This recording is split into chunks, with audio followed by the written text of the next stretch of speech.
Hello, good morning. My name is Sergio Moral. I am the head of the cardiac imaging unit at Trueta Hospital, and I am going to present you a case which is entitled Differential Diagnosis of Intimal Flap in Aortic Dissection. This is a 64-year-old man with a history of type B aortic dissection treated medically in the area. The patient had chronic renal insufficiency with filtration rates below 50 milliliters per minute and consulted the emergency department for epigastric pain.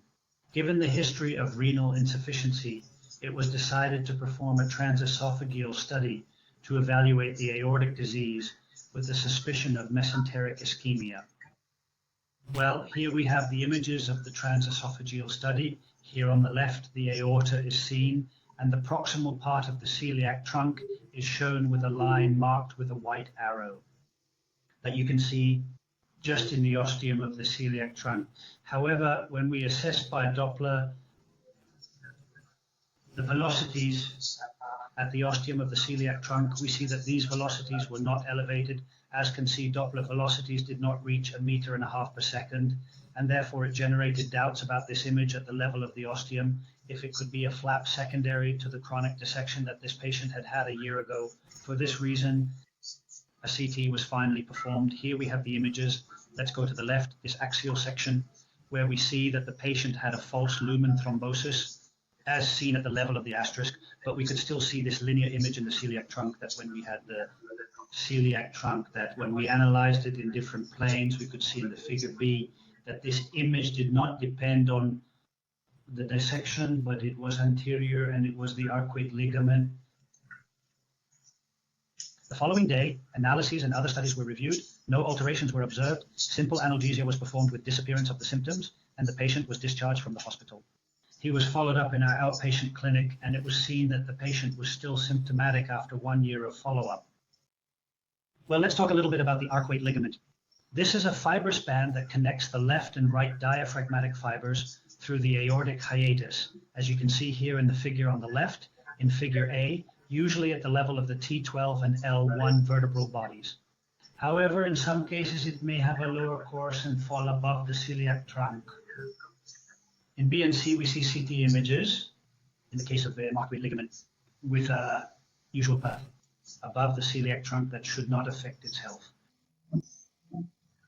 In this Journal of Radiology, we have some very nice figures where you can clearly see how the path of the ligament at arcuate should do, which falls on the left. It can be seen above the celiac trunk, and when we see this sagittal view on the right, because we see that it should not affect the origin of the trunk. However, as I mentioned, in about 10% of the cases, this path may be more inferior and can affect, as we see in the figure, the origin of the trunk. However, that it affects or that it is above the trunk does not mean that it has to cause mesenteric ischemia. This is described in only 1.3% of cases per 100,000 population. Therefore, the incidence of ischemia secondary to a low course of an arcuate ligament is infrequent. We should also rely on other techniques, for example, by Doppler, okay? Systolic velocities above 3 meters, 3.5 meters per second, or inspiratory expiratory changes greater than 210% are associated with the presence of a low pathway of arcuate ligament and associated with mesenteric ischemia. Therefore, it is also important to take into account the information that Doppler gives us to assess whether this low pathway can really give mesenteric ischemia. Here we see in the same work then how the path would be in the event that the arcuate ligament is at the level of the celiac trunk and could give a mesenteric ischemia syndrome. What would be the differential diagnosis in a case like this? But there is another pathology, well, with a dissection, an intimal flap that is compressing the origin of the celiac trunk. Is that right? Okay.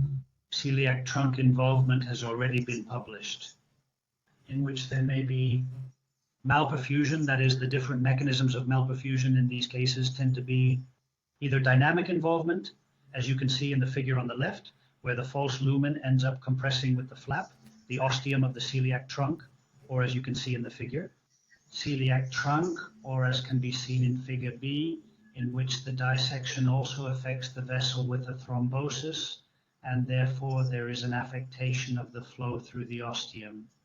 On the right, we see a case with a dynamic compression, okay?